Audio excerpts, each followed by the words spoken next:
What do cheese, trains, and medical systems have in common with renewable energy subsidies? It's another thing that Europeans do better than the US. In the Trump era, it's a bit weird to talk about subsidies for renewables in the US, as he's basically killed them all. And that's part of the problem with the way the US encourages wind and solar development. It keeps stopping and starting. For simplicity, I'm only going to focus on wind and solar, but the logic follows for other forms of renewable energy. There are also lots of subtleties that I'm not going to get into. The point is to understand the approach, not the details. Let's start with the US. In 1992, legislation created the Production Tax Credit, or PTC, to encourage the development of wind farms. For every kilowatt hour of electricity produced, the developer would receive a tax credit of 1.5 cents. The theory was the utility-scale wind was a new technology that was worth encouraging through the difficult transition to commercial competitiveness with legacy technologies like coal and methane. Also, wind power doesn't generate pollution, especially carbon dioxide, while fossil fuels emitted this pollution for free. In economist speak, this was a way to internalize the externality of pollution. But the PTC is not without its issues. One problem is predictability. The PTC needed to be renewed every several years, and there was often a gap between the expiration of the old law before the new one was passed. Looking here, we see lavender bars are the last year before expiration, and the burst of wind farms that would be started to take advantage of the credit. The next year, wind farm starts would plummet until the credit was renewed. This start and stop pattern is inefficient. The other problem is the level of subsidy. If it's too high, then the government is spending money it doesn't need to spend to encourage the wind farm development it wants. If it's too low, then you get less development than is desired. For the PTC, the value was set in 1992 and then increased based on inflation, not based on changes in technology or the needs. For some reason that escapes me, solar was supported differently. In 2006, the Investment Tax Credit, or ITC, was set up to support solar power. Rather than a tax credit for producing electricity, the ITC gives a tax credit of 30% of the cost of building a solar farm, with bonuses that can reach as much as 70% of the cost of the project. The ITC has the same problems as the PTC. It's start and stop nature, and there's no reason to think that the subsidy amount is optimal. So how are subsidies done in Europe? I'm going to use Ireland as an example, but this approach is used across the continent. It's called a contract for difference, and it's an efficient means for a government to encourage the level of renewable development desired based on an efficient market mechanism.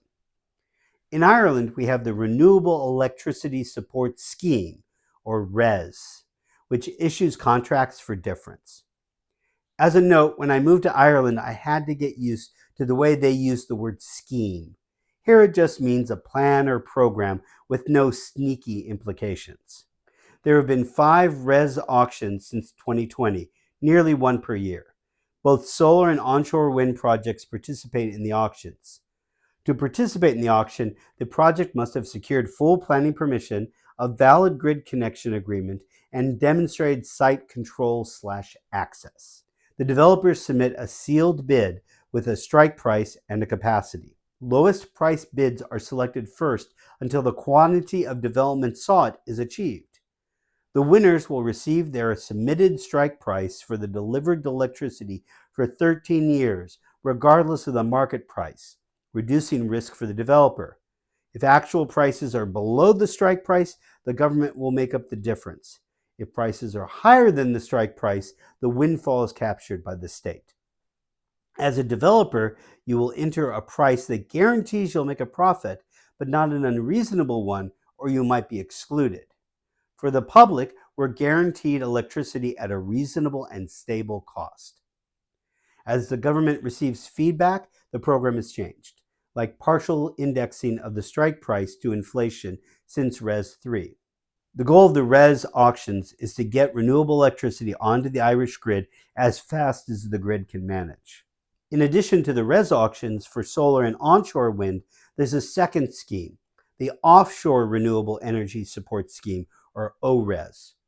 The goal of the ORES is not just to get electricity onto the grid, but to develop the onshore wind industry in Ireland, which has the potential to generate as much electricity as is used in the entire EU today. But this potential has largely been ignored until a government with the Green Party as a minority member made it a priority, passing a new law to regulate all offshore resources and the formation of MARA to manage these resources.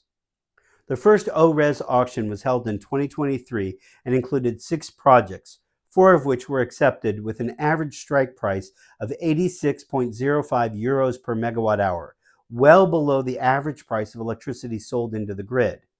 The 2 projects that were not included are still moving forward, but their path to participating on the Irish grid is complicated. This level of interest is striking as Ireland has only built 1 offshore wind farm to date, and that was so long ago that preparations are in place to decommission this wind farm. Already, development of one of the accepted wind farms, the smallest and the only one in the West, has been scrubbed. The second ORES auction in 2024 supported a single wind farm off the coast of Waterford with a capacity of 900 megawatts with a strike price of 98.72 euros per megawatt hour, which is less than the average wholesale price of electricity of 114 euros per megawatt hour. All of these offshore wind farms, except for the one that was canceled, are off the east coast of Ireland, where most of the population lives, and the water is relatively shallow, easing development. So let's compare the 2 approaches. In the US, every developer gets a subsidy whether they need it or not, and whether the power is needed or not. The level of the subsidy doesn't go up or down in response to the market, technology, or anything else. And sometimes it just stops because of politics, not because of need. In Europe, contracts for difference serves to reduce risks for both the developer and the consumer. The project is protected from forces they can't control, but don't benefit from events like a war in Ukraine or Iran, increasing the cost of methane and electricity.